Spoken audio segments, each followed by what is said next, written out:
Bu gün sizə Pakistanı təqdim edəcəyik. Güclü din bağları olan, nüvə silahına sahib yeganə müsəlman ölkəsi. Bəs bu ölkədə həyat necədir?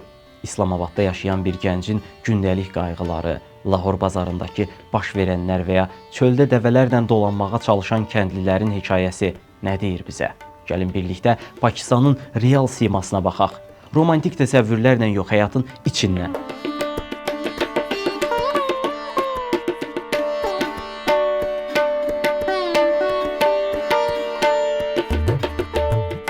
Pakistana xəritədən baxsaq, onun Oman dənizi boyunca uzanan sahil xəttinə malik olduğunu, qərbində Əfqanistan və İranın, şimalında Çinin, şərqində isə Hindistanın yerləşdiyini görə bilərik. Ölkənin paytaxtı 1 milyondan çox əhalisi olan İslamabad şəhəridir. Lakin adət etdiyimizin əksinə olaraq, Pakistanın paytaxtı onun ən inkişaf etmiş şəhəri deyil, ən böyük və inkişaf etmiş şəhəri Karachi və Lahor kimi tanınır. Ölkə bir çox baxımdan Hindistan mədəniyyəti ilə oxşarlıqlar daşıyır. Küçə yeməkləri və geyim tərzi buna bariz nümunələrdir. Pakistanın gündəlik həyatına keçməzdən öncə onun yaxın tarixinə və Azərbaycana olan dərin sevgilərinə də toxunaq. Pakistan dünyada əhalisinin sayına görə 6-cı yerdədir və eyni zamanda nüvə silahına sahib olan yeganə müsəlman ölkəsidir. Amma bu ölkə əslində müstəqilliyini yeni əldə etmiş dövlətlərdən biridir. Belə ki, Hindistan və Pakistan bir vaxtlar uzun illər ingilislərin müstəmləkəsi altında yaşayıblar. Hətta bu səbəbdən ölkədə ingilis dili başda olmaqla təxminən 60-dan çox dil danışılır və ingilis dili rəsmi dövlət yazışmalarında da keçərlidir.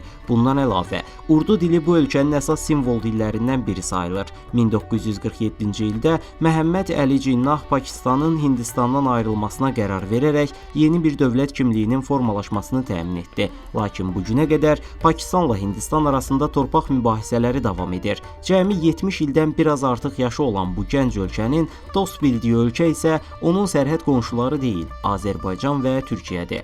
Həqiqətən də Pakistanlılar təkcə dövlət səviyyəsində deyil, xalq olaraq da bizi çox sevir, bağırlarına basırlar. İndi isə gəlin görək Pakistan şəhərlərində insanlar necə yaşayır, kəndlərdə nə ilə məşğuldular.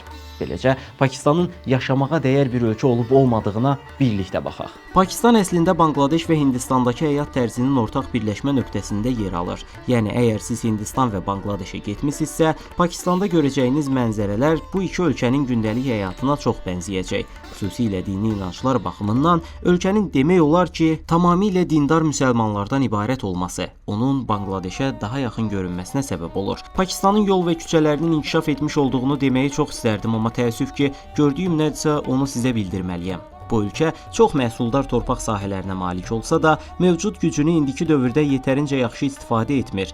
Gəlin, insanların peşələrinə nəzər salaq. Əgər Lahor və Karachi kimi şəhərlərə getsəz, hər küçə başında bazarların qurulduğunu görəcəksiniz. İnsanlar daim hərəkətdədirlər və hər addım başı onlarla insanla qarşılaşırsınız. Xüsusilə bazar yerlərində qadın işləyən demək olar ki, yoxdur və stolların əksəriyyəti kişilərlə doludur. Pakistanlı kişilər eyni ilə Əfqanistandakı kimi eyni tip ənənəvi geyim tərzinə malikdirlər. Bu kişi geyimlərinə abaya deyilir və xüsusilə Asiyadakı müsəlman cəmiyyətlərində olduqca populyardır.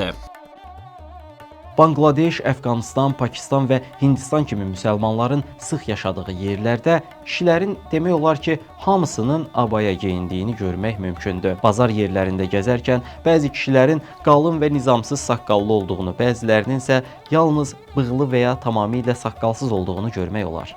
Ölkədə insan sayı çox olduğuna və kənd təsərrüfatı ölkəsi sayıldığına görə insanların peşələri əsasən qida sektoruna yönəlib. Bu səbəbdən bazarlar son dərəcə izdihamlıdır və bu bazarlarda tanımadığınız məhsul demək olar ki, yoxdur. Yollarda gördüyünüz küçə yeməkləri adətən sac üzərində hazırlanır. Bu yeməklər əsasən ətli, acı ədviyyatlarla dolu və qızğın yağda qızardılmış formada təqdim olunur. Əgər acı, sos və ədviyyatı sevmirsinizsə, Pakistanın küçə yeməklərinin sizə uyğun olmadığını deməliyəm. Bundan əlavə, Pakistanda düyü istehlakı da olduqca geniş yayılıb. Küçə yeməkləri arasında ən çox tələbat görən və qarın doyuran yeməklər isə ətli plovlardır. Bəziləri bazarlarda Pakistana məxsus küçə yeməkləri satır, bəziləri isə Cənubi Asiyaya məxsus meyvə-tərəvəz məhsulları təklif edir. Digərləri isə alət, ədyal kimi əşyalar sataraq dolanışıq təmin etməyə çalışırlar. Gələk əhali məsələsinə. Əgər bir ölkədə əhalinin sayı iqtisadi imkanlardan daha sürətli artırsa, nə baş verir? Əlbəttə, adam başına düşən gəlir azalır. Gözümüzün qarşısına böyük bir dairəvi tort gətirin və bunu ölkə kimi düşünün. Bu tortu 10 milyon adama paylamaq var, bir də 200 milyon insana.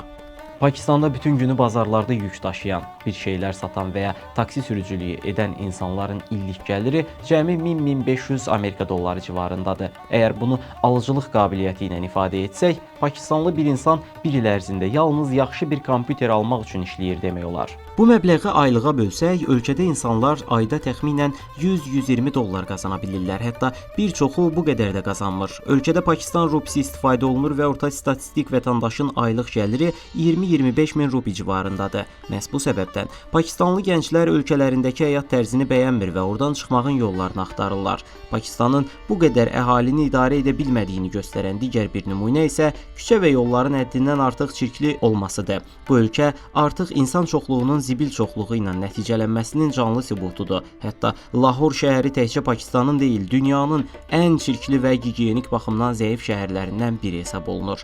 Məsələn, küçələrin kənarlarında və yerdə daimi olaraq qida qalıqları müşahidə olunur. Ara küçələrdə isə olduqca xoşagəlməz qoxular havanı bürüyür. Havadakı oksigen səviyyəsi o qədər aşağıdır ki, nəfəs aldığınız hava oksigendən çox hər şeyə bənzəyir. Ən maraqlısı isə budur ki, insanlar bu həyat tərzinə öyrəşiblər və artıq narahatlıq duymurlar. Elektrik dirəklərində dolaşmış kabellər, köhnə və sınıq-salxaq binalar, kirli yollar. Bunların hamısı gündəlik həyatın ayrılmaz hissəsinə çevrilib. Bəlkə də bu insanlar daha yaxşı bir həyat görmədiklərindən sahib olduqları şəraiti kifayət qədər yaxşı hesab edirlər. Məsələn, bir çox insan yükünü mikroavtobusla yox eşşəklə daşıyır. Bu hal kəndlər üçün normal sayılsa da, şəhərlərdə belə mənzərələrin müşahidə olunması ölkənin inkişaf səviyyəsi barədə mənfi təəssürat yaradır. Yollardakı asfalt sistemi Afrika ölkələri ilə müqayisədə nisbətən yaxşı sayılsa da, ən azı 30-40 ildir ki, yenilənmədiyi açıq-aydın görünür. Şəhərlərin bir çox hissəsində asfalt var, amma artıq təmirə ehtiyac duyulur.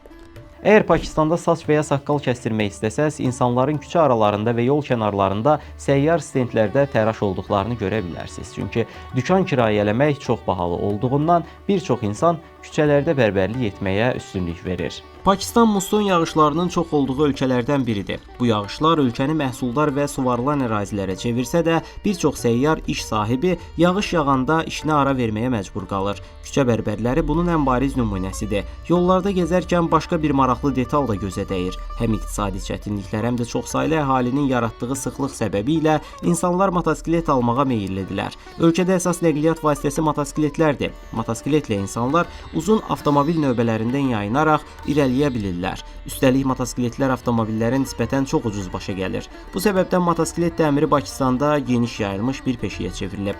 Şəhərlərin demək olar ki, hər yerində motosiklet ustaları işləyir.